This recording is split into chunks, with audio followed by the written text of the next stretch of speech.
আসসালামু আলাইকুম দর্শকরা কেমন আছেন? আশা করি সবাই ভালো আছেন। দর্শক, আমি আপনাদেরকে সরাসরি সংযুক্ত করেছি চট্টগ্রাম নগরীর নতুন ব্রিজ প্রাঙ্গণ থেকে। এখানে আপনারা দেখতেই পাচ্ছেন যে গাড়ির কি পরিমাণ জ্যামজট, অত্যন্ত জ্যামজটের মধ্যে রয়েছে। খুব বেশি গাড়ি যাতায়াত করছে এবং দক্ষিণ চট্টলার যেটা প্রাণকেন্দ্র বলে, যে দক্ষিণ চট্টলার প্রাণকেন্দ্রের মধ্যে থেকে আমি আপনাদেরকে সংযুক্ত করেছি। দর্শক, আপনারা দেখতে পাচ্ছেন যে কি পরিমাণ সিএনজি বাস এবং মিনি বাস।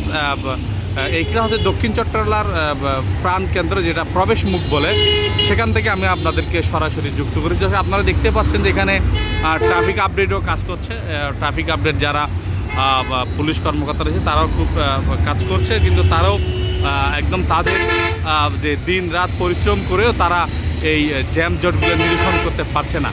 এটার মূল কারণ হচ্ছে দর্শক, যারা গাড়ি চালায় তারা সুশৃঙ্খলভাবে গাড়ি চালায় না এবং এলোপাতারিভাবে গাড়ি চলাচল করে, যার কারণে এই জ্যামজটগুলো লেগেই থাকে। দর্শক, আপনারা দেখতে পাচ্ছেন যে এই যে পুলিশ ট্রাফিক যারা দায়িত্বে রয়েছে তারা দিন রাত পরিশ্রম করে তারা কাজ করে যাচ্ছে। আপনারা দেখতে পাচ্ছেন যে তারা এই রোদের মধ্যে তারা কাজ করছে এবং তারা এই জ্যামজটগুলো সরানোর জন্য চেষ্টা করছে। দর্শক।